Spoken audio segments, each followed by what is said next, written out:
சங்கீதம் 23:4.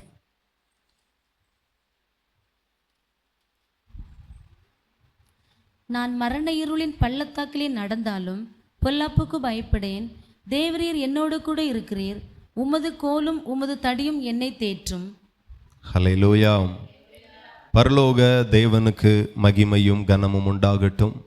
கர்த்தர் உங்களோடு பேசுவாராக. இந்த வார்த்தை உங்கள் வாழ்க்கையில் ஒரு பெரிய மருந்தாக மாறப்போகிறது. கர்த்தர் நல்லவர். தேவ சமூகத்தில் இன்றைக்கும் என்ன வார்த்தையை ஜனங்களுக்கு கொடுக்கலாம் என்று கேட்கும்போது கர்த்தர் எனக்கு சொல்லிக் கொடுத்த வார்த்தையை உங்களுக்கு சொல்லுகிறதுல நான் பெருமைப்படுகிறேன். ஹல்லேலூயா. தேவனுக்கு மகிமை. ஆண்டவர் சொல்லுகிறார், மிக கடினமாய் பார்க்கப்படும் உன் சூழ்நிலை லகுவாக மாறும் என்று கர்த்தர் எனக்கு பேசினார். ஹல்லேலூயா. நான் திரும்ப கூட சொல்லுகிறேன், மிக மிக கடினமாய் பார்க்கப்படுகிற உங்கள் சூழ்நிலை லகுவாக மாறுகிறதை நீங்க இன்றைக்கு பார்ப்பீங்க. இதை குறித்து நான் கொஞ்சம் விளக்கம் கொடுக்க விரும்புகிறேன். பல சூழ்நிலைகளை நாம் ரொம்ப கடினமாக பார்க்குறோம். ஐயோ ரொம்ப கஷ்டம், என்ன செய்ய போகிறோம், என்ன நடக்குமோ, என்ன ஆகுமோ, இதுக்கு என்ன மருந்து, இதுக்கு என்ன பரிகாரம், இதுக்கு நாம் என்ன செய்வோம். சில வியாதியில் அகப்பட்ட மனிதர்கள் புலம்புவாங்க, என்ன செய்ய போகிறோம், இதிலிருந்து மீண்டு வந்துருமா, வர முடியாதா, இதில் இருந்து ஒரு மாற்றங்கள் வருமா வராதா, சுகம் வருமா வராதா. இப்படியே பல கடினமான சூழ்நிலைகளை, மிக கடினமாய் பார்க்கப்படும் உன் சூழ்நிலை லகுவாய் மாறுகிறதை நீங்கள் பார்ப்பீங்க. அதாவது இந்த உலகத்தில் 2 கூட்டம் இருக்கிறது. ஒரு கூட்டம் கர்த்தரை ஆராதிக்கிற கூட்டம், கர்த்தரை நம்புகிற கூட்டம், அவரையே சொந்த தெய்வமாக ஏற்றுக்கொண்டிருக்கிற ஒரு கூட்டம் இருக்கிறது. என்ன ஒரு கூட்டம்? கர்த்தரை சுத்தமாக ஏற்க மறுக்கிற கூட்டம், பின்பற்ற மறுக்கிற கூட்டம், அவரும் ஒரு தேவன் என்று சொல்லி கூட விசுவாசிக்க விரும்பாத ஒரு கூட்டம் இருக்கிறது. இப்படி 2 கூட்டம் இந்த பூமியில் இருக்கிறது. நான் எந்த கூட்டத்திற்கு மிக கடினமாய் பார்க்கப்படும் உன் சூழ்நிலை மாறும் என்று எந்த கூட்டத்தை பார்த்து ஆண்டவர் சொல்லுகிறார் அப்படின்னா, எந்த கூட்டம் இயேசுவை மெய்யான தெய்வம் என்று ஏற்கிறதோ அந்த கூட்டத்தை பார்த்து கர்த்தர் சொல்லுகிறார், நீ கடினமாய் பார்க்கப்படும் உன்னுடைய சூழ்நிலைகள் எல்லாம் லகுவாய் மாறும் என்று. அப்போ கர்த்தர் யாருக்காக செயல்பட விரும்புகிறார் அப்படின்னா, அவருடைய சமூகத்தில் வந்து முழங்கால் படியிட்டு அவரை தொழுது கொள்ளுகிற பிள்ளைகளுக்காக அவர் இன்று முதல் செயல்படுவார்.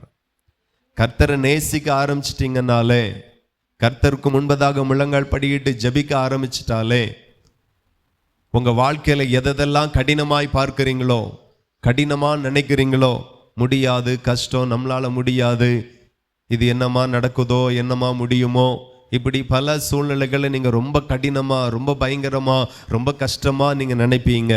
நான் சொல்லுகிறேன், என் ஆண்டவர் சொல்லி தந்ததை நான் சொல்லுகிறேன், உன் சூழ்நிலை லகுவாய் மாறுகிறதை நீங்க பார்ப்பீங்க.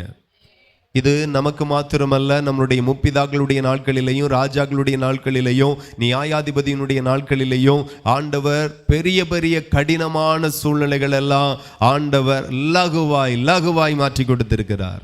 நான் சொல்லுகிறேன், இந்த 2024வது வருஷம் கிறிஸ்துவுக்கு பின் வாழுகிற வாழ்க்கை ரொம்ப ஈஸியான வாழ்க்கை. ஆனா 2000 வருடங்களுக்கு முன்பாக வாழ்ந்த நம்மளுடைய முற்பிதாக்களுடைய வாழ்க்கை இன்றைக்கு நாம வாழுகிற வாழ்க்கையை போல ஒரு லகுவான, ஒரு ஈஸியான வாழ்க்கை அல்ல. அந்த வாழ்க்கை ரொம்ப கடினமான வாழ்க்கை. அந்த வாழ்க்கை பாதுகாப்பு இல்லாத ஒரு வாழ்க்கை அவர்கள் வாழ்ந்தார்கள். எப்போ என்ன நடக்கும்னு எதுவுமே தெரியாது. ஹல்லேலூயா. எப்போ எந்த நாடு தாக்கும், எந்த நாட்டில் இருந்து இராணுவம் வரும், எப்போ நம்ம வீடை எரிப்பான், எப்போ நம்ம பிள்ளைகள், நம்மளுடைய மனைவி, நம்மளுடைய குடும்பத்தை நம்மளிடத்தில் இருந்து பிரித்து கொண்டு போவோம், யாருக்கும் தெரியாது. கடினமாய் வாழ்ந்த நாட்கள் அது. பொல்லாத காலத்தில் அவர்கள் வாழ்ந்தார்கள். அன்னைக்கு அவர்களுக்கு இருந்த சவால்கள் வேற மாதிரி, இன்னைக்கு நமக்கு இருக்கிற சவால் வேற மாதிரி. ஆனால் எவ்வளவு பெரிய சவாலை அவரை தொழுது கொள்ளுகிற பிள்ளைகளுக்கு முன்பதாக நின்றாலும் அந்த சவால்களை எல்லாம் ஆண்டவர் சொல்லுகிறார், உன் கடினமான சூழ்நிலைகள் எல்லாம் லகுவாய் மாறும் என்று கர்த்தர் சொல்லுகிறார். முற்பிதாக்களுக்கு மிக பயங்கரமான, மிக கடினமான சூழ்நிலைகள் எல்லாம் லகுவாய் மாற்றி கொடுத்திருக்கிறார். அதே போலதான் ஆண்டவர் சொல்லுகிறார், உனக்கும் மாறப்போகிறது, உங்களுக்கும் மாறப்போகிறது. நீங்க சில காரியத்தெல்லாம் ரொம்ப பயங்கரமா பார்க்குறீங்க. சில மருத்துவ ரிப்போர்ட்டும் அப்படிதான் சொல்லும். இனி அவ்வளோதான், இதுக்கு மருந்தே கிடையாது, தீர்வே கிடையாது, இது 2வது ஸ்டேஜுக்கு போயிட்டு, இது 3வது ஸ்டேஜுக்கு போயிட்டு, இனி எல்லாம் முடியாது. நான் சொல்லுகிறேன், நீங்க கர்த்தரோடு இருந்தால் கர்த்தர் உங்களோடு கூட இருப்பார். நீங்க கர்த்தரோடு இருந்தா கர்த்தர் உங்களோடு கூட இருப்பார். கர்த்தர் உங்களோடு கூட இருந்து ஒரு நாள் சும்மா இருக்க மாட்டார், மௌனமா இருக்க மாட்டார், செயல்படாமல் இருக்க மாட்டார். மருத்துவர் என்ன ரிப்போர்ட் தந்தாரோ அந்த ரிப்போர்ட்டை உனக்கு அதிசயமாய் மாற பண்ணுவார். நீ கடினமாய் பார்க்கிற உன் கடினமான சூழ்நிலைகள் எல்லாம் உங்களுக்கு லகுவாய் இன்றைக்கு மாறும். மாற்றவே கர்த்தர் உங்கள் நடுவிலே உலாவிக் கொண்டிருக்கிறார். நாம ஆண்டவரை ஆராதிக்கிற பிள்ளைகள், நாம ஆண்டவரை தொழுது கொள்ளுகிற பிள்ளைகள், நாம ஆண்டவரை விசுவாசிக்கிற பிள்ளைகள். இந்த இயேசுவை ஆராதிக்கிற பிள்ளைகளுக்கு இந்த பூமியில வைத்திருக்கிற மிகப்பெரிய மேன்மை இதுதான். உலகத்தினுடைய மனிதர்கள், இயேசு கிறிஸ்துவை அறியாதவர்கள் ஒவ்வொரு காரியத்தையும் பயங்கரமா பார்ப்பாங்க. வியாதியை பெருசா பார்ப்பாங்க, கடனை பெருசா பார்ப்பாங்க, சேவனையை பெருசா பார்ப்பாங்க, உபத்திரவங்களை பெருசா பார்ப்பாங்க. ஏன்னா அவர்களுக்கு அவர்களை ரட்சிக்க ஒரு தெய்வம் இல்லை. உங்களுக்கோ உங்களை ரட்சிக்க ஒரு தேவன் இருக்கிறார். அவர்தான் இரட்சகராகிய இயேசு கிறிஸ்து. உங்க கடினமான சூழ்நிலைகள் அவர் வருவார். உங்க கடினமான சூழ்நிலைகள் அவர் வந்து நின்று உங்களுக்கு சகாயராய் மாறுகிறார். உங்களுக்கு சகாயம் செய்வார். கர்த்தர் எனக்கு சகாயர். அல்லேலூயா.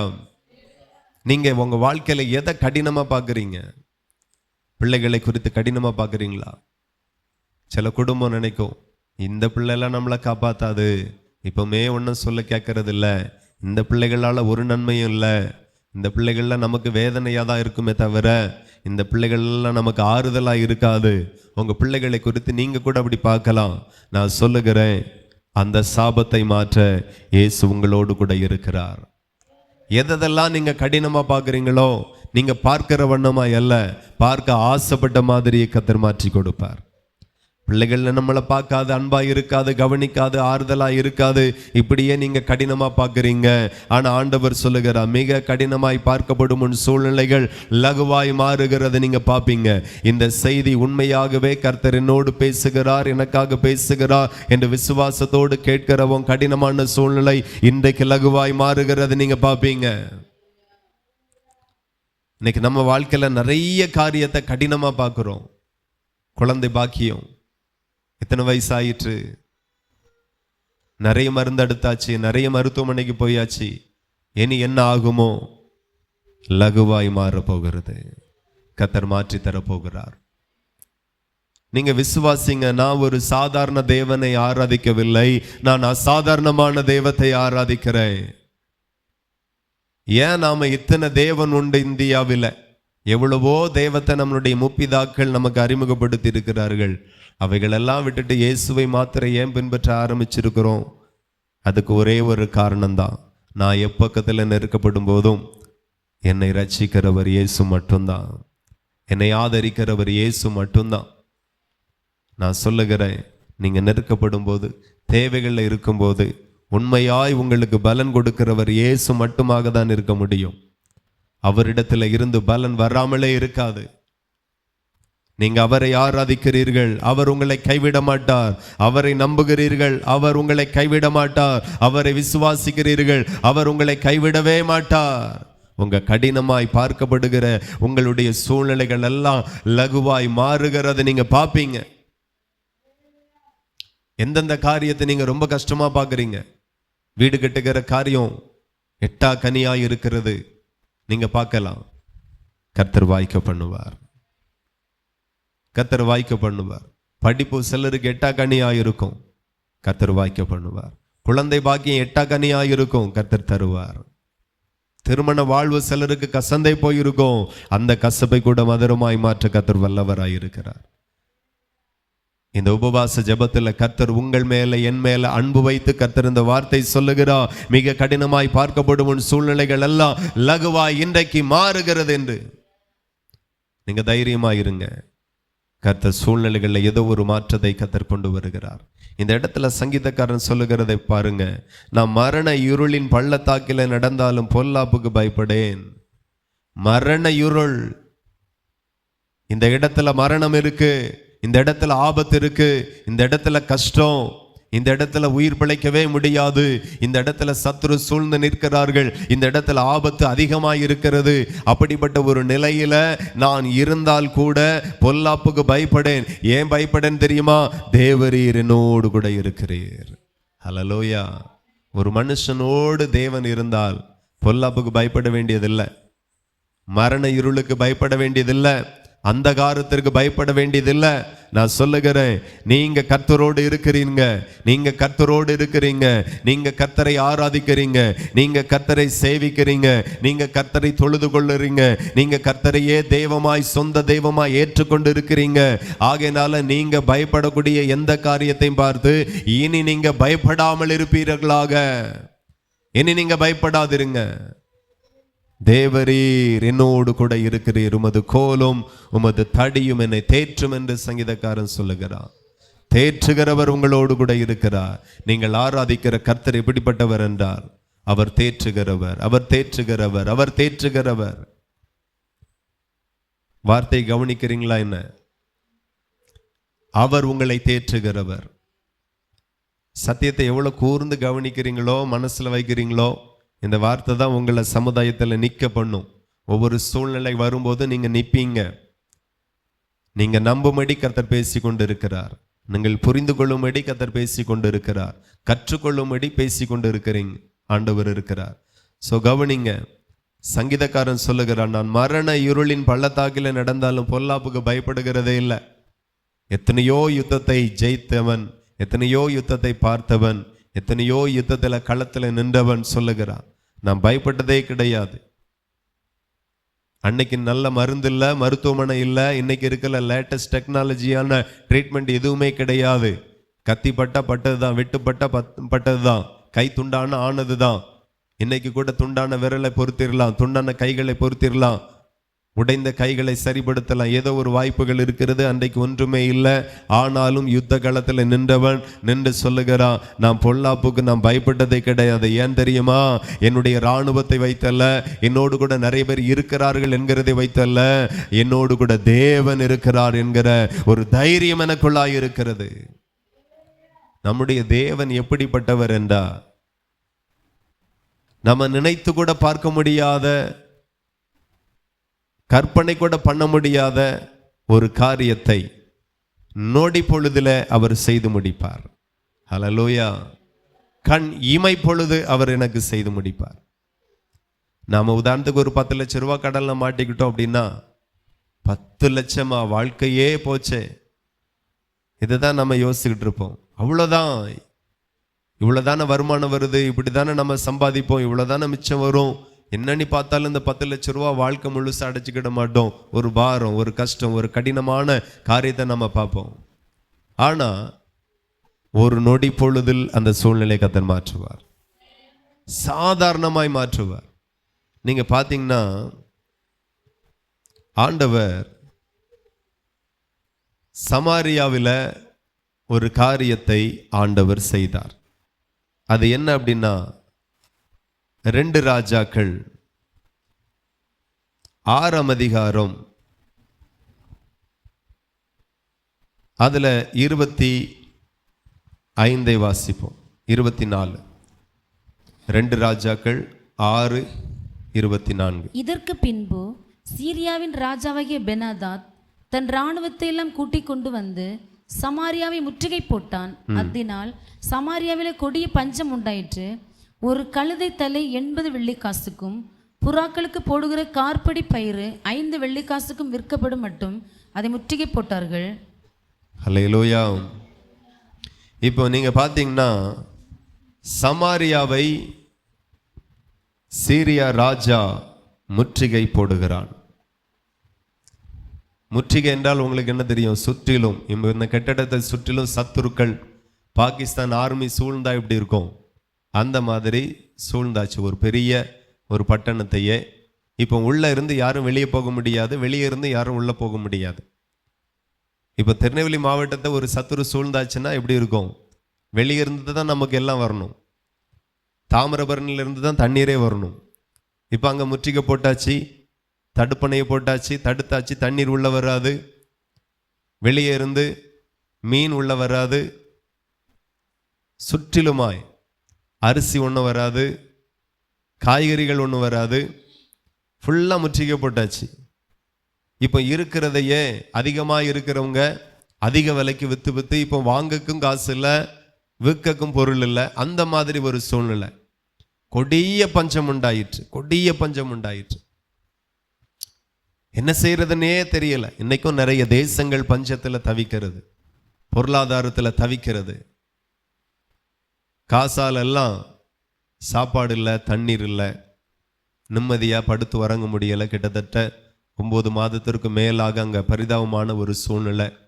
இஸ்ரேலின் படையெடுப்பு, யுத்தம், எல்லாருடைய வீடுகளும் உடைக்கப்பட்டு கிடக்கிறது, வாகனங்கள் சேதப்பட்டு கிடக்கிறது, ஸ்கூல் காலேஜ் இயங்குவதில்லை, கடைகள் இயங்கலை, ஃபேக்ட்ரிகள் இயங்கலை. அப்போ அங்கே உள்ள சூழ்நிலை எப்படி இருக்கும் என்கிறதை தெய்வ பிள்ளைகள் பார்க்கணும். இப்போ நீங்கள் நன்றாக கவனித்தீர்களானால் அதே போல ஒரு சூழ்நிலை இந்த தேசத்தில் சமாரியாவுக்கு வந்து இருக்கிறது. அங்கே கர்த்தருடைய தீர்க்கதரிசி, கர்த்தருடைய பிள்ளைகள், கர்த்தருடைய ராஜா இருக்கிறான். தேவ ஜனங்களுக்கெல்லாம் ஒரு கடினமான சூழ்நிலை பார்க்குறாங்க. வாங்கக்கும் பணம் இல்லை, விற்கக்கும் பொருள் இல்லை. ஒரு கட்டத்தில் எந்த மாதிரி மாறிட்டு அப்படின்னா, தேசத்தில் சொந்த பிள்ளைய கொன்று சமைச்சு சாப்பிடுகிற மாதிரி ஒரு சூழ்நிலைலாம் வந்துட்டு. அவ்வளோ வறுமை, அவ்வளோ கஷ்டம், உயிர் பிழைக்க என்ன செய்ய அப்படின்னே வழி இல்லாதபடி ஒரு சம்பவம் கூட இந்த இடத்துல நடந்து முடிஞ்சிட்டு. என்ன அப்படின்னா, அதே 27வது வசனத்தை நீங்க வாசித்தீர்கள் ஆனால் 2 ராஜாக்கள் 6 அதற்கு 27 கர்த்தர் உன்னை 26 இஸ்ரவேல் ராஜா அலங்கத்தின் மேல் நடந்து போகையில் ஒரு ஸ்திரீ அவனை பார்த்து கூப்பிட்டு, ராஜாவாகிய என் ஆண்டவனை ரட்சியும் என்றாள். அல்லேலூயா. இப்போ ராஜா அந்த கோட்டை மதில் மேல அலங்கத்தில் நடந்து போகிறான். அதை தேசத்தில் உள்ள பிரஜையாகிய ஒரு ஸ்திரீ பார்த்து கூப்பிடுகிறாள். ராஜாவே என்னை ரட்சியும், என்னை காப்பாற்றும் என்று கூப்பிடுகிறாள். இப்போ ராஜா சொல்லுகிறான், கர்த்தர் உன்னை ரட்சிக்காவிட்டால் நான் எதிலிருந்து எடுத்து உன்னை ரட்சிக்கட்டும். ஏன்னா ராஜா விட்டே ஒன்றும் இல்லை, வெளியே போனால் சத்துரு, உள்ளேயும் ஒன்றும் இல்லை, சாப்பிடவும் ஒன்றும் இல்லை, ஜனங்களுக்கு கொடுக்கவும் ஒன்றும் இல்லை. அதான் அவன் சொல்லுகிறான், கர்த்தர் உன்னை காப்பாற்றாவிட்டால் நான் இதிலிருந்து எடுத்து உன்னை காப்பாத்துறது. ஆனாலும் நான் ராஜாவாயிட்டேன், நீ சொல்லு, நான் கேட்குறேன் அப்படின்னு கேட்குறான். உடனே அவள் சொல்லுகிறாள், வாசிங்க. அதற்கு அவன், கர்த்தர் உன்னை ரட்சிக்காதிருந்தால் நான் எதிலிருந்து எடுத்து உன்னை ரட்சிக்கலாம்? களஞ்சியத்திலிருந்தா, ஆலையிலிருந்தா என்று சொல்லி ராஜா பின்னையும் அவளை பார்த்து, உனக்கு என்ன வேண்டும் என்று கேட்டான். அதற்கு அவள், இந்த ஸ்திரீ என்னை நோக்கி, உன் மகனை தான், அவனை இன்று தின்போம், நாளைக்கு என் மகனை தின்போம் என்றாள். அப்படியே என் மகனை ஆக்கி தின்றோம். மறுநாளிலே நான் இவளை நோக்கி, நாம் உன் மகனை தின்ன அவளை தா என்றேன். அவள் தன் மகனை ஒழித்து விட்டாள் என்றார். அந்த ஸ்திரீயின் வார்த்தையில் ராஜா கேட்டவுடனே அலங்கத்தின் மேல் நடந்து போகிற அவன் தன் வஸ்திரங்களை கிழித்து கொண்டான். அவன் உள்ளே தன் சரீரத்தின் மேல் ரெட்டு உடுத்தி இருக்கிறதை ஜனங்கள் கண்டார்கள். அல்லேலூயா. இந்த இடத்துல நீங்க பார்த்தீங்கன்னா, ராஜாவுக்கிட்ட என்ன மனு வருகிறது, என்ன கம்ப்ளைண்ட் வருகிறது? பசி, சாப்பிட ஒன்றும் இல்லை, பிள்ளைக்கு ஒன்றும் இல்லை, பிள்ளையும் சாக போகுது, தாயும் சாக போகிறாள். கொடூரமான ஒரு காலகட்டம். நான் சொல்லுகிறேன், நம்மளை கர்த்தர் நல்லா வச்சிருக்கிறார். கரங்களை தட்டி அப்பாவை மகிமைப்படுத்துவோம். நல்ல வஸ்திரத்தை தந்திருக்கிறார், நல்ல ஆகாரத்தை தந்திருக்கிறார், நல்ல சூழ்நிலைகளை தந்திருக்கிறார். ஒரு சொந்த பிள்ளைய கொன்று சமைத்து சாப்பிடணும் அப்படின்ன ஒரு நிலைமை அப்படின்னா எவ்வளோ மோசமான சூழ்நிலை இந்த தேசத்தில் வந்திருக்கும் பாருங்க. அப்போ அப்படிப்பட்ட ஒரு கடினமான சூழ்நிலை ராஜாட்ட சொல்லுகிறாங்க, நேற்றைக்கு இப்படி நாங்கள் இன்னைக்கு உன் பிள்ளையை சமைச்சு சாப்பிடுவோம், நாளைக்கு என் பிள்ளையை சமைச்சு சாப்பிடுவோம், கூட 4 நாள் வாழ்வோம் அப்படின்னு சொல்லி ஒப்பந்தம் போட்டுட்டு, நேற்றைக்கு என் பிள்ளையை கொடுத்தேன், இன்னைக்கு அவ பிள்ளையை கேட்கும்போது ஒழிச்சு வச்சுட்டா, எனக்கு பசிக்குது, எனக்கு ஜீவன் போகுது, என்ன செய்யணையே தெரில, நீங்கள் தான் நியாயம் தீர்க்கணும்னு சொல்லி ராஜாட்ட கேட்குறான். ராஜா என்ன சொல்ல முடியும்? அவன் தன்னுடைய வஸ்திரத்தை கிழிச்சு கொண்டு, ஒரு சாதாரண ஒரு வஸ்திரத்தை உடுத்தி கொண்டு, ஒரு இடத்துல போய் நின்று புலம்புகிறான், என்ன செய்வேன் என்று. ஹல்லேலூயா. பயங்கரமான ஒரு தேசத்திற்கே ஒரு பயங்கரமான சூழ்நிலை, நிற்கதியாய் நிற்கிற ஒரு சூழ்நிலை. ராஜாவாலையும் காப்பாற்ற முடியல. நான் சொல்லுகிறேன், ஒரு குறிப்பிட்ட அளவுதான் தேசத்தில் அரசாங்கம் நம்மை காப்பாற்றும், அதிகாரிகள் நம்மை காப்பாற்றுவார்கள். ஒரு லிமிட்டை தாண்டும் போது ஒருவரால் மட்டும்தான் நம்மளை காப்பாற்ற முடியும். அவர் தான் நம்முடைய தேவனாகிய கர்த்தர். ஹல்லேலூயா. தேசத்தில் எவ்வளோ கடினமான சூழ்நிலைகள் வரட்டும், நான் சொல்லுகிறேன், ஆண்டவர் சொன்னதை நான் சொல்லுகிறேன், மிகவும் கடினமாய் பார்க்கப்படும் உன் சூழ்நிலை லகுவாய் மாறும். மாற்றுவார் கர்த்தர், மாற்றி கொடுப்பார். இந்த சூழ்நிலை மாறுமா? இந்த சூழ்நிலை என்ன, இதை விட மோசமான சூழ்நிலைகளை கூட மிக அழகாய் மாற்றுகிற என் தேவன் வல்லவராயிருக்கிறார். ஒரு ஜனம் அவரை சேவிச்சிட்டுனா, ஒரு ஜனம் அவரை ஆராதிச்சிட்டுனா, ஒரு ஜனம் அவரை நம்பிட்டுனா, அவர்களுக்கு அவர் உண்மை உள்ளவராயிருப்பார். காதிருந்தும் கேட்காதவர் அல்ல, கண்ணிருந்தும் பார்க்காதவர் அல்ல, மூக்கிருந்தும் முகராதவர் அல்ல, வாயிருந்தும் பேசாதவர் அல்ல, கையிருந்தும் செயல்படாத ஒரு கல்லையோ மண்ணையோ நாம் ஆராதிக்கவில்லை. ஜீவனோடு இருக்கிற சர்வ வல்லமை உள்ள கர்த்தரை நாம் ஆராதிக்கிறோம். உன்னுடைய கடினமான சூழ்நிலைகளை உனக்கு லகுவாய் கர்த்தர் மாற்றி கொடுப்பேன் என்று சொல்லுகிறார். எத்தனை பேர் விசுவாசிக்கிறீர்கள்? கடினமானவன் வியாதி மாறும், கடினமானவன் கடன் மாறும், கடினமானவன் பிரச்சனைகள் வழக்குகள் மாறும், உனக்கு நீதியை கர்த்தர் கிடைக்க பண்ணுவார். எத்தனை பேர் நம்புறீங்க? நம்ம தேவனை சேவிக்கிறதற்கு ஒரு அர்த்தம் உண்டு. அது என்ன அர்த்தம் என்றா, என்னை இரட்சிக்கிறவர். அர்த்தமில்லாத ஒரு கல்லையும் மண்ணையும் நம்ம வணங்கல, இயற்கையை நாம நம்பி இருக்கல, இவைகளை படைத்த ஆண்டவரை நம்புகிறோம். நீங்க கர்த்தரை நம்புகிறீங்க, கர்த்தர் உங்களுக்கு இரக்கம் செய்வார். அதுதான் தேவனுடைய நீதி. நீங்க ஆண்டவரை ஆராதிக்கிறீங்க, தெய்வமாய் நம்புகிறீங்க, அவர் உங்களுக்கு பலன் கொடுப்பார். அது அவருடைய நீதியாய் இருக்கிறது. நீங்க தேடும் போது அவர் காணாமல் இருக்க மாட்டார், நீங்க கூப்பிடும் போது பதில் கொடுக்காமல் இருக்க மாட்டார், நீங்க கேட்கும் போது அவர் கொடுக்காமல் இருக்க மாட்டார். அவர் நீதியின் தேவம், பலனை கொடுத்து மகிழ பண்ணுகிற தேவனாய் இருக்கிறார். எவ்வளவு கடினமான சூழ்நிலை, எவ்வளவு கஷ்டமான காலம், கஷ்ட காலம், கெட்ட நேரம் அப்படின்னு மற்றவங்க சொல்லுவாங்க. கர்த்தருடைய பிள்ளைகளுக்கு நெருக்கப்படுகிற நாட்கள் எல்லாம் அற்புதத்தின் நாளாக இருக்கும். கஷ்டப்படுகிற நாளெல்லாம் விடுதலையின் நாளாக தான் இருக்கும். ஏன்னா நம்மளோடு இருக்கிறவர் அப்படி. செயல்படாதவரை நம்ம கூட வைக்கல, ஜீவனற்றவரை நம்ம கூட வைக்கல, ஜீவனுள்ள தேவனை நம்மோடு வைத்திருக்கிறோம். அவர் உங்களுக்குள் இருக்கிறார். ஹல்லேலூயா. ஒரு தேவ ஊழியர் சொன்னார், நான் வேதத்தை வாசித்து வாசித்து ஒன்றை கற்றுக்கொண்டேன், அதுக்கு பிறகு என் தேவனே அப்படின்னு சொல்லி மேலே பார்க்கறது இல்லை. ஏன்னா அவர் மேலே இல்லை, எனக்குள் இருக்கிறார் என்று. எத்தனை பேர் நம்புறீங்க கர்த்தர் உங்களுக்குள் இருக்கிறார்? நீங்களே தேவனுடைய ஆலயம், தேவனுடைய ஆவியானவர் உங்களுக்குள் இருக்கிறார். கரங்களை தட்டி அப்பாவை மகிமைப்படுத்துங்க. என் தேவன் மேலே இல்ல, தூரத்தில் இல்ல, எனக்கு பின்னாக இல்ல, எனக்கு உள் இருக்கிறார், உங்களுக்கு உள் இருக்கிறார். நம்புறீங்களா? அவர் உங்களை விட்டு விலகவே விலக மாட்டார். நான் உன்னை விட்டு விலகுவதும் இல்லை, உன்னை கைவிடுவதும் இல்லை என்று கர்த்தர் சொல்லியிருக்கிறார். நீங்க தேவனை எங்கேயோ தேடாதுங்க, தேவன் உங்களுக்குள் இருக்கிறார். ஆகவே நான் சொல்லுகிறேன், ரொம்ப வாஞ்சிங்க, ஆண்டவரே பரிசுத்த ஆவியான தேவன் உங்களுக்குள் வாசம் பண்ணுவார். தேவனுடைய ஆவியானவர், தேவன் ஆவியா இருக்கிறார், ஆவியான தேவன் உங்களுக்குள் வாசம் பண்ணுவார். ஆண்டவரே பரிசுத்த ஆவியின் அபிஷேகத்தை தாருங்கப்பான்னு கேளுங்க. அவர் மேல் தாகமா இருங்க, அவர் மேல வாஞ்சையா இருங்க. நீங்க ஆண்டவரை அறிந்து கொண்டீங்க, அவருடைய வசனத்தை அறிந்து கொண்டீங்க, அவருடைய சபையை அறிந்து கொண்டீங்க, அவருடைய உபதேசத்தை அறிந்து கொண்டீங்க. இன்னும் அறியணும், அவர் தம்முடைய ஆவியை கொடுக்கிறார். அவரிடத்துல வருகிற எல்லாருக்குள்ளாக அவர் ஆவியாக அவர்களுக்குள்ளாக இருக்கிறார். ஆகவே பரிசுத்த ஆவியானவர் கேளுங்க. நான் சொல்லுகிறேன், மொத்த ஆவிகளும் ஒரே ஒரு ஆவியானவருக்கு தான் பயந்து நடுங்கும். அவர் தான் கர்த்தருடைய ஆவியானவர். அவருக்கு முன்பதாக எல்லா ஆவிகளும் பணிந்தே ஆகணும். இதுதான் ரூல். எல்லா ஆவிகளும் நடுங்கியே ஆகும், நடுங்கியே தீரும். தேவாவியானவர் நமக்குள்ளாய் இருக்கிறார். அபிஷேகம் பெறாத தேவ பிள்ளைகள் கூட்டங்களுக்கு வந்து வீடுகள்லையும் ஆசையா ஜெபம் பண்ணுங்க. பிதாவே, உம்முடைய ஆவியானவர் எனக்கு தாருங்க. கிறிஸ்துவின் ஆவி இல்லாதவன் அவருடையவனே கிடையாது. ஹல்லேலூயா.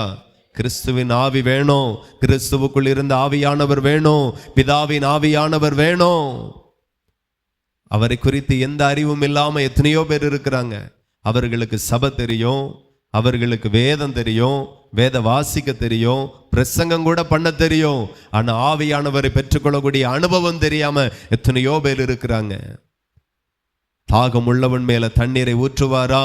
நீங்க தாகமாய் கேட்டால் பிதாவானவர் தம்முடைய ஆவியானவர் உங்களுக்குள் கொடுக்காமல் இருக்க மாட்டார். ஜலத்தினாலும் ஆவினாலும் பிறவாவிட்டால் தேவனுடைய ராஜ்யத்திற்கு போகவே முடியாதான். ஜலத்தினால நீங்க ஞான ஸ்நானத்தை பெற்றுக்கொள்ளுங்க. தேவனுடைய ஆவியினால ஞான ஸ்நானம் பெற்றுக்கொள்ளுங்க.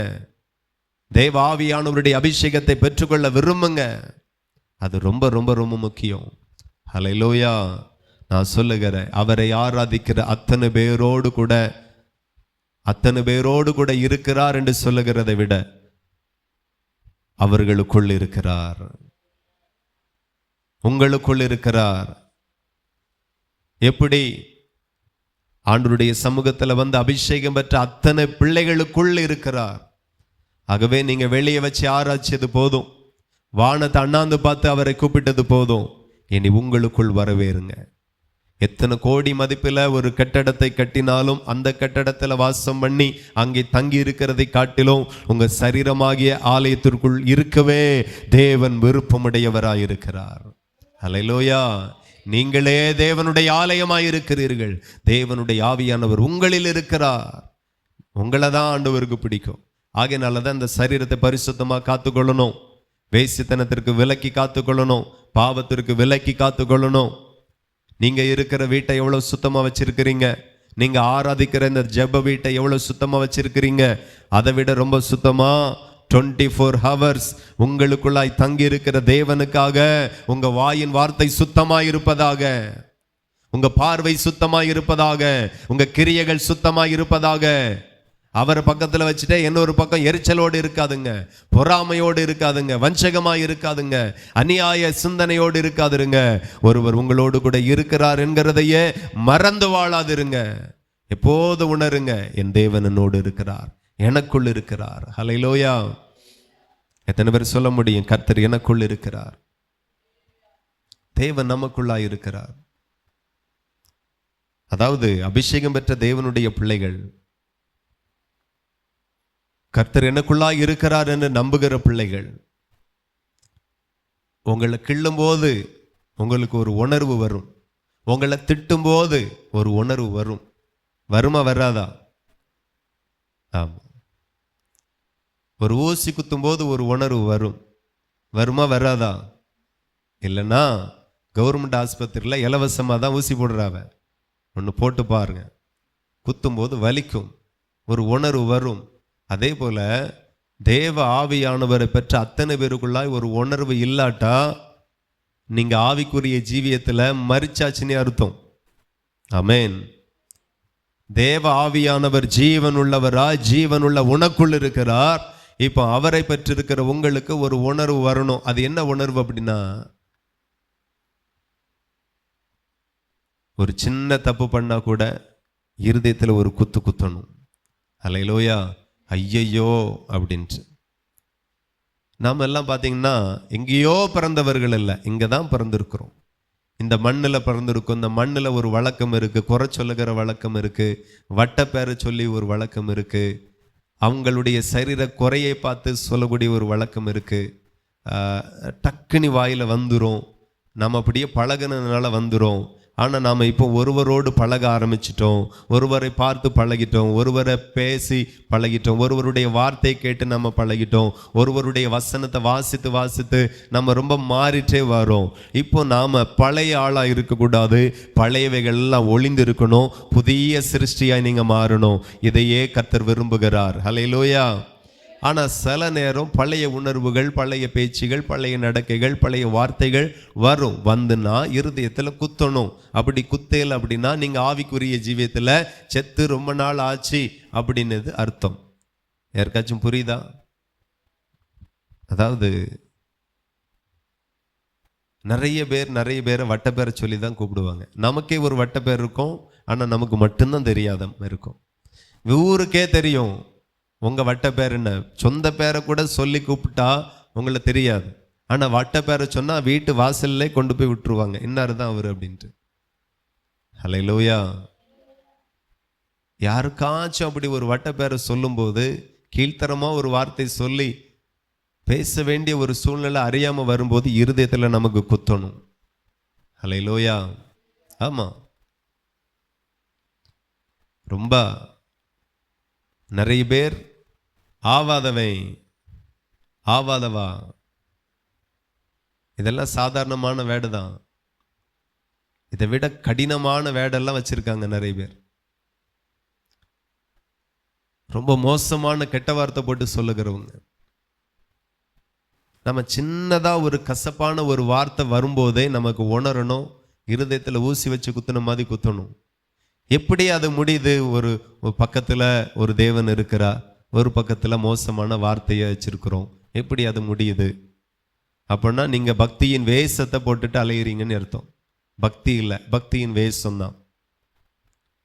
பொறாமப்படுகிறது, எரிச்சல் அடைகிறது,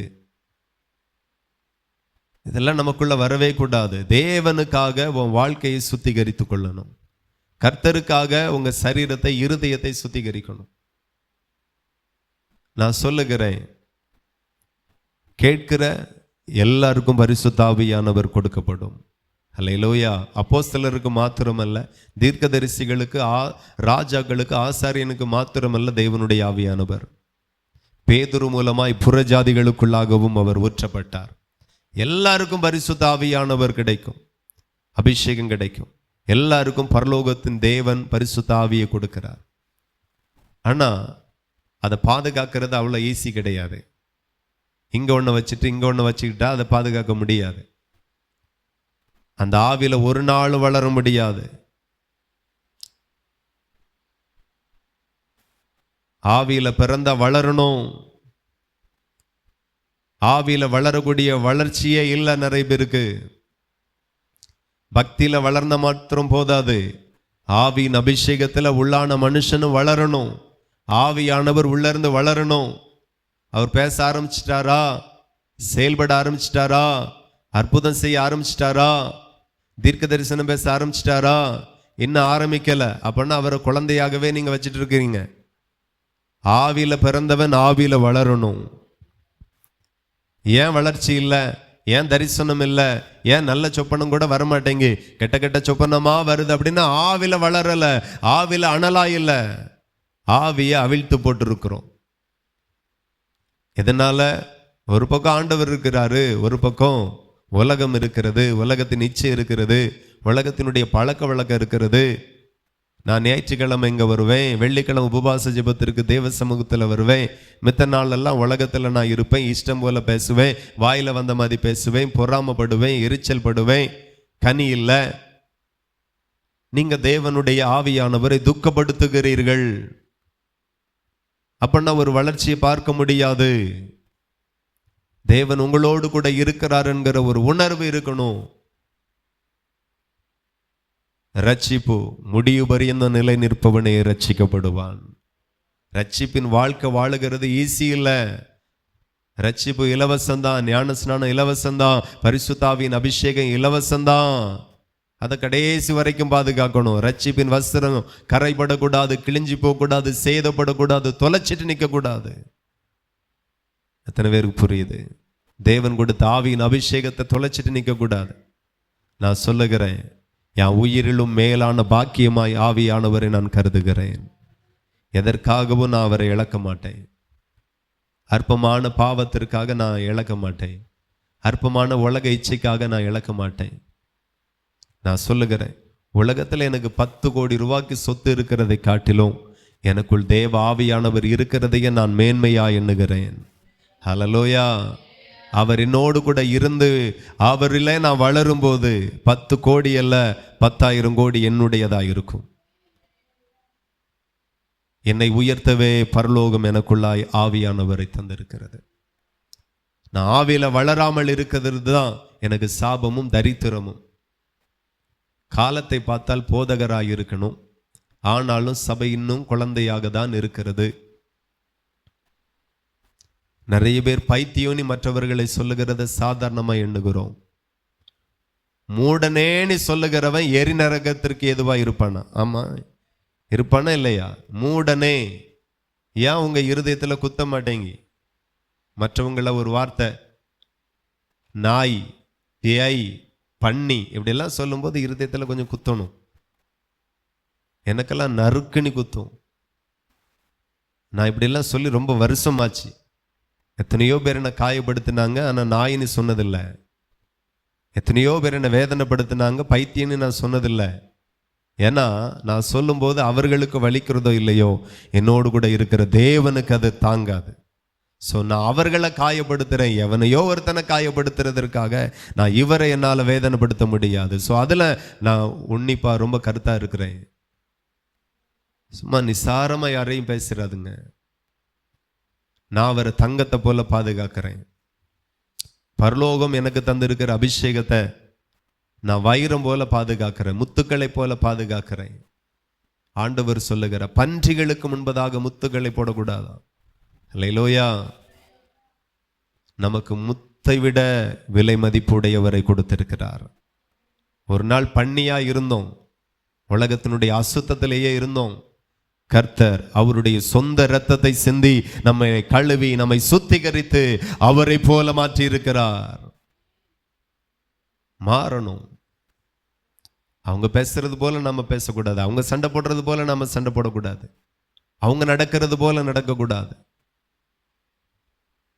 வாழ்க்கையில ஒரு சுத்தம் இருக்கணும், ஒரு பரிசுத்தம் இருக்கணும், ஒரு உண்மை இருக்கணும். நிறைய பேர் வாங்கின கடத்திற்கு உண்மையா இருக்கிறது இல்லை, வாங்கின பொருளுக்கு உண்மையா இருக்கிறது இல்லை. ஆனா கர்த்தருடைய பிள்ளை தான், ஊழியக்காரங்க தான், பொறுப்பே இல்லாம இருப்பாங்க, அசட்டையா பதில் சொல்லுவாங்க. உங்களால எவ்வளவு கடன் வாங்கிட்டு எவ்வளவு கொடுக்க முடியுமோ அவ்வளவுதான் வாங்கணும். அல்லேலூயா. செத்து போகலாம், பிரச்சனை இல்லை, இன்னைக்கு செத்தாலும் நம்ம பரலோகத்தில் இருப்போம். ஆனா கடன் வாங்கிட்டு அடுத்தவனை கொல்லக்கூடாது. அது ரொம்ப ரொம்ப முக்கியம். எல்லாத்துலேயும் ஒரு கவனம் தேவை. யாரும் சீனி சொல்லுகிற மாதிரி நம்ம வாழ்க்கை அமைஞ்சிடவே கூடாது. அவன் வீடு கட்டக்காக, அவன் பிள்ளை படிக்கக்காக, அவன் கார் எடுக்கக்காக, அவன் சொத்து எடுக்கக்காக திராணிக்கு மிஞ்சி இங்க வாங்குறது, அவருக்கு தெரியாது அங்க வாங்குறது, இவருக்கு தெரியாது, எல்லாத்தையும் வாங்கி எல்லாம் செஞ்சுட்டு கேட்டவனுக்கு சொன்னவனுக்கு சொன்ன நேரத்துக்கு கொடுக்க இங்க ஒண்ணுமே இருக்காது. ஏமாற்று பேர் வழி எத்தனையோ பேர் இருக்கிறாங்க. வீடு கட்டக்கு முன்னாடி கணக்கு போட்டு பார்க்கணும். அல்லேலூயா. ஆமா, ஒரு காரியத்தை செய்யக்கு முன்னாடி கணக்கு போடணும். என்னால முடியுமா முடியாதா? முடியாதுன்னா விட்டுறணும். கர்த்தர் கொடுக்க சில கொடுப்பார், கர்த்தர் தர சில தருவார். வாழ்க்கையில சுத்தம் என்கிறது ரொம்ப ரொம்ப முக்கியம். பின்ன கேட்டா டீசெண்டா சொல்லுவாங்க, வச்சிட்டா தராம இருக்கேன். பின்ன வச்சிட்டுலாம் செஞ்சிருக்கணும். உனக்கு தான் தெரியுமே, வாங்கினா கொடுக்க முடியாது, கொடுக்கக்கூடிய வருமானம் இல்லை. இல்லை, அது நான் விசுவாசத்துல செஞ்சேன். விசுவாசத்துல செய்யக்கு இதுதான் உண்டா? விசுவாசத்துல மரித்தவனை கூட உயிரோட எழுப்பலாம், எழுப்பியிருக்கலாம்ல.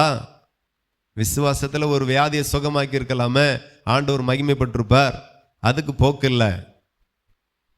ஆண்டவர் தருவார்னு விசுவாசிச்சேன். நம்ம வாழ்க்கை யாரையும் காயப்படுத்திட கூடாது, யாரையும் வேதனைப்படுத்திடக்கூடாது. ஒருவர் என்னோடு கூட இருக்கிறார், அவருக்கு நான் பதில் சொல்லி ஆகணும். அல்லேலூயா. மாடு வளர்த்தாலும் பொறுப்போடு வளர்க்கணும், கோழி வளர்த்தாலும் பொறுப்போடு வளர்க்கணும், நாய் வளர்த்தாலும் பொறுப்போடு வளர்க்கணும். ஆமென். ஆமா, அது ரொம்ப ரொம்ப முக்கியம். நாய் சண்டை தெருவில் பெரிய சண்டையா இருக்கு, நாய் சண்டை ஊர்ல பெரிய சண்டையா இருக்கு. நாம யாருக்கும் வேதனையா இருக்கக்கூடாது, மனநோவா இருக்கக்கூடாது. ஆமா, எத்தனையோ காரியத்துல நீங்க மனநோவு அடையக்கூடாது என்கிறதற்காக கர்த்தர் உங்களோடு கூட இருந்தவங்களை ரட்சித்திருக்கிறார். இப்போ நீங்க மற்றவர்களுக்காய் மனநோவாய் இருக்கிறதை கர்த்தர் ஒரு நாள் ஏற்றுக்கொள்ள மாட்டார், அனுமதிக்கவும் மாட்டார். இன்னைக்கு நிறைய பேருக்கு மனநோவாய் இருக்கிறாங்க. மனநோவு, வார்த்தையினால மனநோவு, செயல்னால மனநோவு, கிரியைகளினால மனநோவு. மருமகள் மாமியாருக்கு மனநோவா இருக்கிறாங்க, மாமியார் மருமகளுக்கு மனநோவு, குடும்பத்தில் மற்றவர்களுக்கு மனநோவு. அன்பில்லாதவன் தேவனை அறியான், தேவன் அன்பாகவே இருக்கிறார். அல்லேலூயா. ஆமா, அன்பு, மற்றவர்களை நேசிக்கிற அன்பு. சில ஆள்லாம் ரொம்ப மோசம், அறிவில்லாத, சொந்த குடும்பத்தை நேசிக்க மாட்டான், அடுத்த குடும்பத்தை நல்லா நேசிப்பான். சொந்த மனைவியை நேசிக்க மாட்டான், அடுத்தவங்க பொண்டாட்டி நல்லா நேசிப்பான். அப்படி நிறைய ஆட்கள் இருக்கிறாங்க. அல்லேலூயா. நான் கேட்டேன், என்னன்னே ரொம்ப அங்கே அந்த அக்காவை போய் ரொம்ப விசாரித்த மாதிரி இருக்கு, அந்த பிள்ளைகளுக்கு ரொம்ப வாங்கி கொடுத்த மாதிரி இருக்கு, என்ன விஷயம்? இல்லை, அது அவன் புருஷன் ஒரு விளங்காதவன், அதுக்கு உனக்கு என்னையா? அவன் ஒன்றும் வாங்கி கொடுக்க மாட்டான், அதுக்கு உனக்கு என்னையா? அதான் நான் அப்பப்போ வாங்கி கொடுக்குறேன், அப்பப்போ ஏதாவது கவனிச்சுக்கிடுவேன். உங்கள் பொண்டாட்டிக்கு எவ்வளோ செஞ்சீங்க? தான் குடும்பத்தை நேசிப்போம். ஹல்லேலூயா. அப்போ அக்காவை அனுப்பி செய்ய சொல்ல வேண்டியதானே? அதுக்கு தானே பிரச்சனையே. அக்கா அங்கே போகக்கூடாதுன்னு சொல்கிறா, ஒரு காரணம் இருக்கு இல்லையா? உங்களுக்கு அப்படி உதவி செய்யணும் அப்படின்னா அவளுக்கு தானே உதவி செய்யணும். உங்கள் ஒய்ஃப் அனுப்புங்க, அவங்க மூலமாக பெண்கள்கிட்ட நெருங்கி இருக்கட்டும், ஆண்கள்கிட்ட நெருங்கி இருப்போம். அது நம்ம பரிசுத்தத்தை நம்ம பாதுகாக்க ரொம்ப வாய்ப்பாக இருக்கும். ஹல்லேலூயா. ஆமாம், கரையில்லாத அன்பை வெளிப்படுத்துவோம், கரையில்லாத உண்மையாக இருப்போம். உண்மையில் கரை இருக்கக்கூடாது, அன்புலையும் கரை இருக்கக்கூடாது, நீதிலையும் கரை இருக்கக்கூடாது. இன்னைக்கு நிறையருடைய அன்பில் கரை இருக்கிறது, நீதியில் கரை இருக்கிறது. எதற்காக நீதி செய்கிறேன்? ஒரு இச்சையோடு தான் நான் நீதி செய்கிறேன். எதுக்காக அன்பாய் இருக்கிறேன்? ஒரு இச்சையோடு தான் அன்பாய் இருக்கிறேன். ஹல்லேலூயா. ஆமாம், நம்ம குடும்பத்தை நேசிப்போம். மற்ற குடும்பத்தை நேசிக்கணுமா? அதற்காக ஜெபிப்போம். உதவி செய்யணுமா? ஆண்களா நீங்கள் போங்க, பெண்களா ஒய்ஃப் அனுப்புங்க. நீங்கள் உங்கள் இடத்துல இருங்க, உங்கள் ஸ்தானத்தில் இருங்க. கரையில்லாத அன்போடு வாழுவோம். கைகளெல்லாம் சுத்தமாக இருக்கணும், கால்களெல்லாம் சுத்தமாக இருக்கணும். எதற்கு? சமுதாயத்தில் பேர் எடுக்கக்கா கிடையாது. சமுதாயம் ஒரு நாளும் நல்லவன்னு சொன்னதா என் வாழ்க்கையில் நான் பார்த்ததில்லை. நீங்கள் பார்த்துருக்கீங்களா? அல்லேலூயா. சிலர் சொல்லுவாங்க, நான் எவ்வளோ உதவி செய்தேன், என்னை இப்படி சொல்கிறாங்க. ஆமாம், அப்படி தான் சொல்லுவாங்க. நம்ம என்ன நினைக்கணும்? ஐயோ பாவம் கஷ்டப்படுறாங்க அப்படின்னு, ஐயோ வீடு ஒழுவுது, நம்ம ஏதாவது கொடுத்து சப்போர்ட் பண்ணலாம் அப்படின்ட்டு நாம் நினைப்போம். செஞ்சு அவங்க நல்லதாக நினைப்பாங்க, நம்ம நினைக்கலாம். அதுக்காகவே நீங்கள் ஒரு 50,000 ரூபா செலவு பண்ணுவீங்க, அந்த வீடு ஒழுகுதே பாவம் அப்படின்ட்டு. இப்போ செலவு பண்ணி முடித்த உடனே அந்த வீட்டுக்காரனுக்கே உங்கள் மேலே எரிச்சல் வரும். ஏன் வரும் தெரியுமா? நான் சொல்கிறேன். அந்த வீடு ஒளிகிட்டு இருந்தனால இது நாள் வரை அந்த வீட்டை பார்த்து பரிதாபப்பட்டு நிறைய பேர் உதவி பண்ணாங்க. இதை அப்படியே வாங்கி சாப்பிட்டு இருந்து, படுபாவி நீ போய் 50,000 ரூபா செலவு பண்ணி வீட்டை சரி பண்ணி கொடுத்துட்ட, இப்போ அந்த வருமானம் போச்சு. வீட்டுக்காரனே உன்னை பார்த்து முறைப்பான். ஒன்று, இவன் வீடு ஒழுவனும் இடிஞ்சு விழணும் 50 பேர் எதிர்பார்த்துட்டு இருந்திருப்பான். 50 பேர் மத்தியிலையும் நீங்கள் போய் வீடை சரி பண்ணி கொடுத்துட்டீங்க. இப்போ 50 பேர் உங்களை பாய்க்கிறான். இதான் உண்மை. ஆனாலும் ஆண்டவர் சொல்லுகிறார், நன்மை செய்கிறதுல சோர்ந்து போகாதுங்க. உலகம் இப்படி தான், எவ்வளோ நன்மை செய்தாலும் நம்மளை பகைக்க தான் செய்யும். இதுதான் உலகம், இப்படி தான் இருக்கும். ஆனாலும் நம்ம நன்மை செய்வோம் கரை இல்லாமல், நீதி செய்வோம் கரை இருக்கக்கூடாது. ஏதோ ஒரு காரியத்தை ஒரு பெண்ணிடத்தில் எதிர்பார்த்துட்டு அன்பு செலுத்தக்கூடாது, அது கரையுள்ள அன்பு. அந்த குடும்பத்தில் ஏதோ ஒரு காரியத்தை எதிர்பார்த்துட்டு நீதி செய்யக்கூடாது, அது கரையுள்ள நீதி. எத்தனை பேருக்கு புரியுது? உண்மையா இருக்கணும். நான் பரிசுத்தர் ஆகையால் நீங்களும் பரிசுத்தமாய் இருங்கள். ஸோ என் தேவன் பரிசுத்தர், அவர் அசுத்தம் எல்லாம் பிடிக்காது. சுருட்டு குடிக்கிற தேவனை நம்ம ஆராதிக்கல, சாராயம் குடிச்சிட்டு குதிக்கிற தேவனை நீங்க ஆராதிக்கல, ஆகையினால நீங்க சாராயம் குடிக்க கூடாது, ஆகையினால நீங்க சுருட்டு குடிக்க கூடாது, ஆகையினால நீங்க போத பழக்கத்துக்கு தூரமா இருக்கணும், ஆகையினால நீங்க மதுபானத்தினால வெறி கொள்ளக்கூடாது. அப்படிப்பட்ட தெய்வத்தை நாம ஆராதிக்கல. அவர் பரிசுத்தம், நாமளும் பரிசுத்தம். அல்லேலூயா. ஆமா, பரிசுத்தம் இல்லாம இங்க வந்து சாதிச்சிடலாம்னு நினைச்சா ஒண்ணும் முடியாது. பரிசுத்தத்துல லேசா கரைப்படவே கூடாது, ஏற்றுக்கொள்ளவே முடியாது. நீதி கரையில்லாத நீதி, உத்தமம் கரையில்லாத உத்தமம், அன்பு கரையே இருக்கக்கூடாது, தயவு கரையே இருக்கக்கூடாது. தயவு செய்யக்கும் நிறைய இச்சமையான காரியம் இருதயத்தில் வச்சுட்டு தயவு செய்யறது ஆண்டவர் பார்த்துட்டே இருக்கிறார்.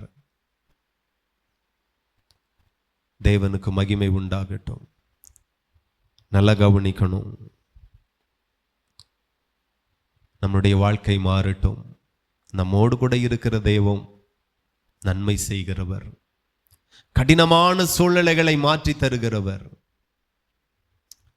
அந்த தேவன் நம்மளை விட்டு கடந்து போயிடவே கூடாது. யாரும் விரும்புறீங்களா தேவனை விட்டு போகட்டும்? தாவீது ராஜா பாவத்தில் விழுந்து மறுபடியும் மண்டாடுகிறான், ஆண்டவரே பரிசுத்த ஆவி என்னை விட்டு எடுத்துக்கொள்ளாமல் இருங்க. அவனுக்கு தெரியும், என் ராஜ்யம் போனாலும் போகட்டும் பிரச்சனை இல்லை, என் பதவி போனாலும் போகட்டும் பிரச்சனை இல்லை, என் அதிகாரம் போனாலும் போகட்டும் பிரச்சனை இல்லை, ஆனா தேவனுடைய ஆவியானவர் மட்டும், அந்த அபிஷேகம் மட்டும் என் மேல இருந்து போயிடவே கூடாது. அதற்காக மண்டாடுகிறான். பாவம் ஏதோ வந்திருக்கும், செஞ்சிட்டோம், மனம் திரும்பி பாவத்தை மறைக்கிறவன் வாழ்வடைய மாட்டான். அதை அறிக்கை செய்து விட்டு விடுகிறவன் தேவனிடத்திலிருந்து நிச்சயமா இரக்கத்தை பெறுவான். ஏதோ தெரியாம பண்ணிட்டோம், இப்ப வாச்சு மனம் திரும்பி ஆண்டவரே ஒரே ஒரு விசை கூட மன்னிங்க, நீ போ, இனி பாவம் செய்யாதே. நம்முடைய ஆண்டவர் பாவத்தை மன்னிக்கிறவர். எல்லாரும் பரிசுத்தவன் கிடையாது, எல்லாருமே பாவிதான். ஆனால் அந்த பாவத்திற்கு ஒரு மனம் திரும்புதலை இயேசு கொடுக்கிறார். அந்த பாவத்திற்கு மன்னிப்பை இயேசு கொடுக்கிறார். அந்த பாவத்திற்கு தான் பரிகாரமாக இயேசு கிறிஸ்து சிலுவையில அறையப்பட்டு சிலுவையில தன்னுடைய இரத்தத்தை சிந்தினார். ஒரு ஆடு ஒரு குடும்பத்திற்காய் பலி ஆகுகிறது போல, பலி செலுத்தப்பட்டது போல மொத்த உலகத்தின் பாவத்தையும் இயேசு சுமந்து தீர்த்தார். இயேசு கிறிஸ்து சிலுவையில மொத்த உலகத்தினுடைய பாவத்திற்காக சிலுவையில அறையப்பட்டு இரத்தத்தை சிந்தி ஜீவனை கொடுத்து மரித்தார். அதை விசுவாசித்து என் பாவத்தை மன்னிங்கன்னு சொல்லுங்க, மன்னிப்பார். ஹல்லேலூயா. இனி பரிசுத்தமாக இருப்போம். ஒரு சின்ன காரியனால இருதயம் குத்தணும். ஒரு பெண்ணோடு ரொம்ப அதிகமாக பேசினா இருதயத்தில் குத்தணும். ஆல்ரெடி அங்கே ஒரு அலாரம் அடிச்சுட்டே இருக்கும், என்ன ஓவரா போறா, என்ன ஓவரா போறா, என்ன ஓவரா சாட்டிங், என்ன ஓவரா பேச்சு, ஆல்ரெடி அங்கே மனசாட்சி சொல்லிக்கிட்டு தான் இருக்கும். ஆனாலும் அதை குத்தி கொலை பண்ணிக்கிட்டு நாம கண்டினியூ பண்ணுவோம். கர்த்தர் பார்த்துட்டு இருக்கிறார். அதையும் தாண்டி ஜீவனுள்ள தேவனுடைய ஆவியானவர் உள்ள இருந்து உணர்த்திட்டே இருப்பார். அவர் பாவத்தை குறித்தும் நீதியை குறித்தும் கண்டித்து உணர்த்துகிற தேவனுடைய ஆவியானவர் அல்லவா, அவர் பேசுவார். ஆனா நீங்க செய்யும் போதெல்லாம் அவர் பேசல, இருதயம் குத்தல அப்படின்னா நீங்க ஆவியில செத்து ரொம்ப நாள் ஆச்சுன்னு அர்த்தம். ஆகவே தேவனுடைய பிள்ளைகள் கவனிக்கணும், நம்ம ரொம்ப உணர்வுள்ளவர்களா இருக்கணும். நம்மோடு இருக்கிறவர் நம்மை இரட்சிக்கிறவர். ஸோ அவருக்கு பிடிச்ச மாதிரி, அவர் விரும்புகிற மாதிரி நாம் ஒவ்வொரு நாளும் அவர் நம்மோடு கூட வச்சுக்கணும். அப்படி அவர் நம்மோடு கூட இருக்கும்போது மிக கடினமாய் பார்க்கப்படும் ஒரு சூழ்நிலை மிக லகுவாய் மாறும். ஹல்லேலூயா. ஆமாம், சும்மா எல்லாருக்கும் மாறாதுங்க. அவரை பக்கத்திலே வச்சுக்கணும். கர்த்தரின் வலது வருஷத்தில் இருக்கிறார், கர்த்தர் என் பட்சத்தில் இருக்கிறார். அவரை விரட்டி விட்டுட்டு என் பட்சத்தில் இருக்கிறார் அப்படின்னா வேறு கஷ்டம். சிம்சோனை விட்டு தேவன் விலகினதை அவன் அறியல. அவன் முன் போல பெலிஸ்தரை ஒரு கை பாப்பனி போனான். பெலிஸ்தர்கள் பிடிச்சு கண்ணை பிடுங்கி கேலி கூத்தாக்கி வேடிக்கை காட்டுகிறவனாய் மாற்றி விட்டார்கள். அல்லேலூயா. தேவன் நம்மோடு இருக்கிறதையும், தேவன் நமக்கோடு இருந்து வேதனைப்படுகிறதையும், தேவன் நம்மோடு இருந்து சந்தோஷப்படுகிறதையும் ஒரு உண்மையான ஆவிக்குரிய மனுஷன் அறிந்திருக்க வேண்டும். அல்லேலூயா. என்னைக்காச்சும் கர்த்தர் உங்கள் மேல ரொம்ப சந்தோஷமா இருக்கிறத உணர்ந்திருக்கீங்களா? கர்த்தர் உண்மையில் பிரியமா இருக்கிறார். வண்டி பின்னாடி எழுதி போட்டு போனால் மட்டும் போதாது. கர்த்தர் உண்மையில என் மேல பிரியமா இருக்கிறார் இன்னைக்கு. அப்படி என்னை கையில் உணர்ந்திருக்கிறீங்களா? போன விபிஎஸ்ல கர்த்தர் அவ்வளோ மகிழ்ந்ததை என்னால் உணர முடிஞ்சது. நான் ஏற்கனவே சொல்லியிருக்கிறேன். ஆமென். ஆமாம், இதே போல் பல சம்பவத்தை சொல்லலாம். துக்கப்பட்டதை நான் உணர்ந்திருக்கிறேன். என் இருதயத்தில் என் ஆண்டவர் குத்துனதை என்னால் உணர முடிஞ்சிருக்கு. உங்களுக்குள்ள அந்த மாதிரி உணர்ச்சியெல்லாம் இருக்குதா அப்படின்னு பார்த்துக்குங்க. இல்லை அப்படின்னா அடுத்த உபவாச ஜெபத்தில் உயிர் மீட்சி கூட்டம் நடத்தப்படும். ஆமாம், செத்த ஆவிக்குரிய விசுவாசிகள்லாம் உயிரோடு எழுப்பி விடணும். இயேசுவின் நாமத்தினால உணர்வு வரணும் நமக்குள்ள. அவர் சந்தோஷப்படுறது தெரிய மாட்டாங்க, அவர் துக்கப்படுறது தெரிய மாட்டாங்க, அவர் வேதனைப்படுறது தெரிய மாட்டாங்க. ஒன்றுமே தெரியல அப்படின்னா நான் விசுவாசியே கிடையாது. நான் விசுவாசத்தில் கர்த்தருக்குள் செத்து ரொம்ப நாள் ஆச்சு, அதுதான் அர்த்தம். அவர் என்னோடு கூட இருப்பாரானால் நான் மிகவும் கடினமாய் பார்க்கப்படுகிற என் சூழ்நிலைகள்லாம் ரொம்ப லகுவாய் மாறும். எத்தனை பேர் விசுவாசிக்கிறீர்கள்? ஹல்லேலூயா. அப்போ இந்த இடத்துல நம்ம பார்த்தீங்கன்னா சீரியா ராஜா பெனாதாத் வந்து அப்படியே முற்றுகை போட்டு வெளியிருந்து ஒன்று உள்ள வரல, உள்ளிருந்து ஒன்று வெளியே போகலை, முற்றுகை போட்டாச்சு. ஜனங்கள்லாம் பாவம், ஜனங்கள்லாம் ரொம்ப பாவம். சாப்பிட வழி இல்லை, சொந்த பிள்ளையை சமைச்சு சாப்பிடக்கூடிய கொடூரமான சூழ்நிலை தேசத்தில் நடந்து கொண்டு இருக்கிறது. ஹல்லேலூயா. கடினமான ஒரு சூழ்நிலை. இனி மாறுமா? இல்லை, சத்துருக்கள் மத்தியில் தான் வீழணுமா அப்படிங்கிற வாழ்வா சாவாங்கிற போராட்டம். நான் சொல்லுகிறேன், கடினமான அந்த சூழ்நிலையை கர்த்தர் லகுவாய் மாற்றி போட்டார். ஹல்லேலூயா. அப்போ கர்த்தர் தம்முடைய ஊழியக்காரனை அனுப்பி தீர்க்க தரிசனம் சொல்லுகிறார். என்ன தீர்க்க தரிசனம்? 2 ராஜாக்கள் 7ஆம் அதிகாரம் 1 வாசிப்போம்.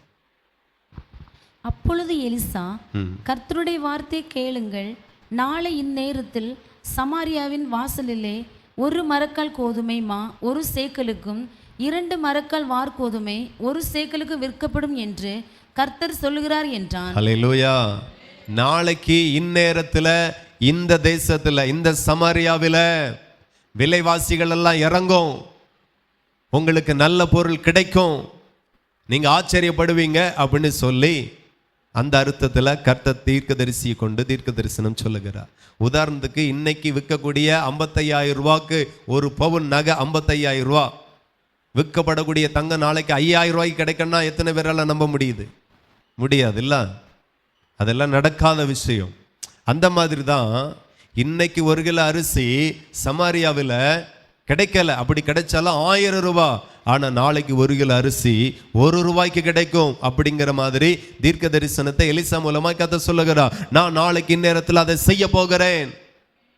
ஏற்கனவே உள்ள பசி பட்டினினால யாருக்கும் யுத்தம் பண்ணக்கூடிய பலன் கிடையாது, சத்துருவை மேற்கொள்ள பலன் கிடையாது, சாப்பிட உணவு கிடையாது, ஒண்ணுமே இல்லாத ஒரு மோசமான சூழ்நிலை சமாரியாவில் இருக்கிறது. ஆனா கர்த்தர் சொல்லுகிற நாளைக்கு பருவம் சூழ்நிலை மாறும். எத்தனை பேர் விசுவாசிக்கிறீர்கள்? என் கடினமான சூழ்நிலை லகுவாய் மாறும். கர்த்தர் மாற்றுவார். ஹல்லேலூயா. என் தேவன் மாற்றுவார், என் ஆண்டவர் மாற்றுவார், என் இரட்சகர் மாற்றுவார். உடனே கூட இருக்கவன் என்ன தெரியுமா சொன்னா? கிழவாசிங்க 2வது வசனம், 2 ராஜாக்கள் 7:2. அப்பொழுது ராஜாவுக்கு கையிலாக கொடுக்கிற பிரதானி ஒருவன் தேவனுடைய மனுஷனுக்கு பிரதியுத்தரமாக, இதோ கர்த்தர் வானத்திலே மதகுகளை உண்டாக்கினாலும் இப்படி நடக்குமா என்றான். அதற்கு அவன், உன்னுடைய கண்களினாலே அதை காண்பாய், ஆனாலும் அதிலே சாப்பிட மாட்டாய் என்றான். ஹல்லேலூயா. எத்தனை பேருக்கு புரியுது? ஆண்டவர் உங்களை ஆசீர்வதிப்பார் அப்படின்னா நீங்க என்ன தெரியுமா சொல்லணும்? ஆமென் அப்படின்னு சொல்லிடணும். சொல்லி அந்த வார்த்தையை ஆமோதிக்கணும், அந்த வார்த்தையை கனம் பண்ணணும், அந்த வார்த்தையை வரவேற்கணும். இந்த அறிவு எத்தனை பேருக்கு இருக்கு? புதுசாக வந்திருக்கிறவர்கள் நினைக்கல, என்ன ஆமேன்னு சொல்றாங்க, அல்லேலூயா சொல்றாங்க. நாங்க கர்த்தருடைய வார்த்தையை வரவேற்கிறோம். அல்லேலூயா. ஒரு தலைவன் ஒரு திட்டத்தை அறிவிக்கும் போது தொண்டர்கள் எல்லாம் நல்ல கையை தட்டி நல்ல விசில் அடிச்சு நல்ல ஆரவாரம் பண்றது எதற்கு? அவன் சொல்றதெல்லாம் மொத்தத்தில் போய் தான் சொல்லிட்டு போவான் அரசியல்வாதி, அது வேற கதை. ஆனால் அதுக்கே இவ்வளோ வரவேற்பு இருந்தா மெய்யாகவே செயல்படுகிற தேவனுக்கு எவ்வளோ கைகளை தட்டி எவ்வளோ மகிமைப்படுத்தி எவ்வளோ ஆரவாரம் பண்ணணும். அப்படியே ஆண்டவர் என்ன சொன்னாலும் செய்தி வேளையில் ஜெப வேளையில் நான் என்ன மறந்து சொல்லுவேன், சொல்லணுமேன்னு சொல்லுவேன், ஆனாலும் நீங்க விசுவாசிங்க, உங்கள் தேவன் நன்மையான ஈவுகளை தருகிறவர். ஹல்லேலூயா. ஆமா, மீனை கேட்டால் பாம்பை கொடுக்கிறவர் அல்ல, நல்ல ஈவுகளை கொடுக்கிறவர். ஆகிய நல்ல ஒவ்வொரு வார்த்தையும் திடீர்னு பைபிளை திறந்து வாசிக்கும் போது அங்க ஒரு ஆசீர்வாதமான பிளஸ்ஸிங்கான வார்த்தை வருதுன்னா ஆமேன் என்று சொல்லுங்க. ஹல்லேலூயா. ஆமேன். அப்படியே ஆக கடவுது. ஆமேன். ஸ்தோத்திரம். ஆண்டவரே உமக்கு நன்றி என்று சொல்லுங்க. ஆனா கூட இருக்கிறவர், ராஜாவோடு கூட இருக்கிறவர் என்ன சொல்லிட்டான் தெரியுமா? அது எப்படி நடக்கும்? வானத்தின் மதகுகள் திறந்தாலும் அப்படி நடக்குமோ அப்படின்னு அவிவிசுவாசப்பட்டான். உடனே கர்த்தருடைய வார்த்தை சொல்லுகிறது, எல்லாவனும் சாப்பிடுவான், ஆனா நீ சாப்பிட மாட்டாய். நீ உன் கண்களால் அதை பார்ப்பா, நீ சாப்பிட மாட்டாய். நான் சொல்லுகிறேன், நீங்க விசுவாசிக்கும் போது மகிமையை காண்பீங்க, அவிவிசுவாசமா இருக்கும்போது ஒன்றும் இல்லாமல் போயிடும். ஆகவே கர்த்தரை ரொம்ப நம்புங்க. அல்லேலூயா. கர்த்தர் மேல ரொம்ப விசுவாசமா இருங்க, அது அவருக்கு ரொம்ப பிடிக்கும். அல்லேலூயா. அப்படியே பார்த்தீங்கன்னா ஆண்டவர் என்ன செய்தார் அப்படின்னா,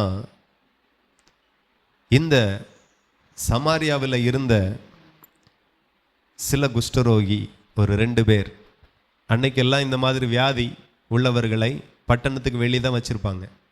அவங்களுக்கு இப்போ பட்டணத்துக்குள்ளேயும் வர முடியாது, வெளியே இருக்கிற சத்துருக்கிற இடத்துலையும் போக முடியாது, சாப்பிடவும் ஒன்றும் இல்லை, இங்கே இருந்தாலும் சாவோம், எதிரிட்ட போனாலும் சாவோம், எங்கேயாச்சும் போய் ஏதாவது கிடைக்காதா அப்படின்னு 2 பேர் இருக்கிறாங்க.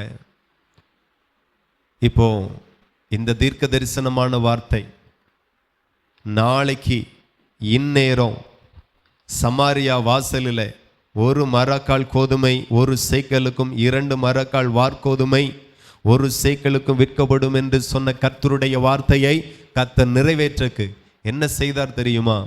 சத்துருக்களால் சூழப்பட்ட அந்த பாளையத்தில் ஒரு சின்ன சத்தத்தை மட்டும் கேட்க ஆண்டவர் செய்தார். ஹல்லேலூயா. நாம் என்ன நினைச்சோம்னா, பெரிய ஒரு யுத்தம், பெரிய ஒரு காரியத்திற்கு ஆண்டவர் பெருசாக ஏதாவது நமக்கு செய்வார் அப்படின்னு நினைப்போம். பெரிய காரியத்திற்கு ஆண்டவர் சின்னதாக செய்வார். ஹல்லேலூயா. பெரிய பெரிய இராணுவம் வந்து இருக்கிறது, ஆண்டவர் பெருசாக ஒன்றும் செய்யலை, ஒரு சின்ன சத்தத்தை கேட்க வைத்தார், ஒரு சின்ன இரைச்சல். ஹல்லேலூயா. அதாவது நம்முடைய சத்துருக்களை எவ்வளோ நமக்கு முன்பதாக மேன்மை பாராட்டுகிறார்களோ, பெருமை பாராட்டுகிறார்களோ, அவர்களை எல்லாம் அற்பமான காரியத்தை செய்து நம்மோடு கூட இருக்கிற தேவன் வெளிப்பட போகிறார். பெருசா எதுவுமே செய்யல, ஒரு சின்ன இரைச்சல். என்ன, எந்த மாதிரியான இரைச்சல்? இப்போ இஸ்ரவேல் ராஜாவுக்கு உதவி செய்கிற மாதிரி நிறைய ராஜாக்கள் இராணுவத்தோடு, பலசாலியோடு, குதிரைப்படையோடு, யானை படையோடு பயங்கர ஆக்ரோஷமா வர்ற மாதிரி ஒரு சவுண்ட் ஆண்டவர் ஏற்படுத்தினார். ஆனால் அப்படி ஒரு காரியம் நடக்கவே இல்லை. ஆனால் ஒரு இரைச்சலை கேட்க பண்ணினார். அவ்வளோதான், அத்தனை சத்துருக்களும் ஓடிட்டானுங்க. எப்படி ஓடினானுங்க? தன்னிடத்துல இருக்கிற அரிசி, பருப்பு, வெள்ளி, பொண்ணு, வஸ்திரம், மாற்று வஸ்திரம், குதிரை, கழுதை, அவங்க படையெடுத்து வந்த எல்லா மிருக ஜீவன்களையும் அந்தந்த இடத்துல விட்டுட்டு போட்டுட்டு அவன் பாட்டு ஓடிட்டான். ஹல்லேலூயா. சின்ன இரைச்சல், சின்ன இரைச்சல். என் தெய்வம் உங்களுக்கு செய்ய போகிற காரியம் சின்னதாக இருந்தாலும் உங்கள் சத்துருக்கள் விழுகிறது நீங்கள் பார்ப்பீங்க, உங்கள் சூழ்நிலை மாறுகிறது நீங்கள் பார்ப்பீங்க. மிக கடினமாய் பார்க்கப்படும் உன் சூழ்நிலை லகுவாய் மாறும். ஹல்லேலூயா. அதை தான் நம்ம 2 ராஜாக்கள் 7ஆம் அதிகாரம் வீட்டில் போய் வாசிங்க, 6வது வசனத்தில் இருந்து ஃபுல்லாக வாசித்தீங்கன்னா அந்த சம்பவங்கள் அங்கே இருக்கும். வீட்டில் போய் வாசிங்க. உன் தேவன் எவ்வளோ பயங்கரமானவர், எவ்வளோ ஞானத்தில் சிறந்தவர், அறிவு உடையவர் என்கிறது அங்கே வெளிப்படும். அல்லேலூயா. ஆமாம், நம்ம தேவனுடைய கையில் வரைபடங்களில் எல்லாம் பார்த்தா ஒன்றுமே இருக்காது, ஆட்டுக்குட்டியை தவிர ஒன்றுமே இருக்காது. அப்படி தான் நம்ம ஆட்கள் வரைஞ்சி வச்சிருக்கிறாங்க. உண்மையிலே சொல்ல போனால் அவருடைய கரத்தில் நீங்களும் நானும் தான் இருக்கிறோமே தவிர ஆயுதங்கள் இல்லை. ஆனாலும் அவரை போல ரட்சிக்கிற வேற தேவனும் இல்லை. ஆமீன். வரமாட்டேங்க பாருங்க, உங்க வாயில கொட்டாய் வருதா, தூக்கம் வருதா என்ன? ஆமீன் சொல்லுங்க. ஹல்லேலூயா. அவரை போல ரட்சிக்கிற ஒரு தேவன் இல்லை. இந்த இடத்துல இவ்வளோ பெரிய இராணுவத்தை கலங்கடித்து விட்டார். ஒரே ஒரு சவுண்டை மாத்திரம் கேட்க பண்ணினார், ஒரு இரைச்சல். அவன் கண்ணால பார்க்கல, வாராங்களான்னு பார்க்கல, பார்க்காமலே அவன் மூளையை குழப்பி என் தேவன் எனக்காக எதையும் எப்படி வேணாலும் தொடங்குவார், எப்படி வேணாலும் செய்து முடிப்பார். என் தேவனை போல வேறு தேவன் இல்லை. என் தேவன் என்னை ரட்சிக்கிறது போல ரட்சிக்க வேற ஒரு தேவன் இல்லை. இவரே தேவன், இவரை பின்பற்றுங்க, இவரை ஆராதிங்க. இவர் உங்களுக்கு வாக்கு கொடுக்கிறார். மிக கடினமாய் பார்க்கப்படும் உன் சூழ்நிலை லகுவாய் மாறும். ஹல்லேலூயா. நீங்க பல கஷ்டத்துல நீங்க இன்னைக்கு வந்திருக்கலாம். திரும்பி போங்க, இந்த வார்த்தையோடு போங்க, இந்த வசனத்தோடு போங்க. ஹல்லேலூயா. இந்த வார்த்தையோடு போங்க, இந்த வசனத்தோடு போங்க. உங்க சூழ்நிலை மாறுகிறதை, மாறி இருக்கிறத நீங்க பார்ப்பீங்க. இன்னைக்கு உங்க இருதயத்தில் இருந்த பாரம் இனி வரவே கூடாது. இன்னைக்கு இருந்த வேதனை இனி வரவே கூடாது. ஆண்டவர் பார்த்துக்குவார். ஆண்டவர் மாத்திரம் இங்கிட்டு ரொம்ப சந்தோஷமா வச்சுக்குங்க. அவர் வேதனைப்படுற மாதிரி செல்போன்ல எதையோ குப்பைகளை பார்க்காதுங்க, டிவியில் அசுத்தங்களை பார்க்காதுங்க. அவர் மகிமைப்படுற மாதிரி எப்போதும் இருதயம் அவரை துதிச்சிட்டு நன்றி சொல்லிட்டு, தகப்பனே, தேவனே, இன்னும் நான் உமக்குள்ள வளரணும். விரும்புகிறீங்களா? தேவ பக்தியில் நான் ரொம்ப வளரணும், என் ஆண்டவருக்குள்ள நான் ரொம்ப வளரணும். தேவனே, உம்மை மகிமைப்படுத்தணும், உமக்கு பிரியமாக இருக்கணும். அப்படியே அவரோடு கூட நீங்கள் சஞ்சரிங்க. அதுக்கு பிறகு பாருங்க, ஒவ்வொரு நாளும் அற்புதமாக இருக்கும், ஒவ்வொரு நாளும் ஆச்சரியமாக இருக்கும். எல்லாரும் முழங்கள் படியிட்டு ஜெபிப்போம். அப்படியே கர்த்தர் இந்த சீரியாவின் ராஜா அவனோடு கூட இருந்த எல்லாருக்கும் ஒரு பெரும் இரைச்சலை கேட்க பண்ணினார். பயந்து ஓடிட்டானுங்க. அன்றைக்கே சமாரியாவில் ஆண்டவர் சொன்ன வார்த்தை நிறைவேறிச்சு. ராஜாவுக்கு கைலாகு கொடுக்கிற பிரதானி அது எப்படி நடக்கும்னு சந்தேகப்பட்டான். அவன் நம்பல, அவிவிசுவாசத்தோடு நின்றான். அவனை பார்த்து சொன்னார் ஆண்டவர், நாளைக்கு நீ அதை பார்ப்பா, ஆனால் அதில் நீ சாப்பிட மாட்டாய். அப்படியே இந்த சம்பவம் நடக்கும்போது எல்லா அந்த எதிரி நாட்டினுடைய அந்த பொருட்களை ஜனங்கள் பசியாக இருந்தார்கள், ஒன்றுமில்லாமல் இருந்தார்கள். உணவுக்காக போராடி கொண்டு இருக்கும்போது ராஜாவுக்கு கைலாக கொடுக்கிறவன் கூட்ட நெரிசல்ல மிதிக்கப்பட்டு செத்தான். ஹல்லேலூயா. என் தேவனுக்கு எது பெரிய தெரியுமா? எவ்வளோ பெரிய காரியத்தையும் அவர் எனக்கு நன்மையாய் மாற்றுவார், எனக்கு உதவி செய்வார் என்று விசுவாசித்தால் ஓ மேல கர்த்தர் பிரியமாய் இருப்பார். நீங்க அவரை நம்பல அப்படின்னா உங்க மேல ஆண்டவர் ரொம்ப வருத்தப்படுவார். புரிஞ்சுக்குங்க, ஜெபிங்க, கர்த்தர் உங்களை ஆசீர்வதிப்பார். எல்லாரும் ஜெபம் பண்ணுவோம். ஹல்லேலூயா. மிக கடினமாய் பார்க்கப்படும் உன் சூழ்நிலை லகுவாய் மாறும். நீ புலம்பாத. சிலர் கடினமான காரியத்தை பார்த்து தற்கொலை பண்ணி சாகணும்னு கூட முடிவெடுத்திருக்கலாம். எதுக்கு சாகணும்? நீ சாகும்படி கர்த்தர் சாகல. நீ சாக கூடாது என்கிறதற்காக தன்னையே அவர் சிலுவையில பலியாக்கினார். உன்னை வாழ வைக்கக்காக அவர் மரித்தார். ஹல்லேலூயா. ஆமென். உனக்கு உதவி செய்கிற ஒரு தேவன் இருக்கிறார். நீ ஏன் சாகணும்? நீ ஏன் மரிக்கணும்? நீ ஏன் பாரப்படுகிறாய்? கர்த்தர் உன்னை ரட்சிப்பார். உன்னை ரட்சிக்க அவர் திராணி உள்ள தேவன். ஸ்தோத்திரம் பண்ணுங்க. க்ளோரி. ஹல்லேலூயா, ஹல்லேலூயா. இயேசுவே.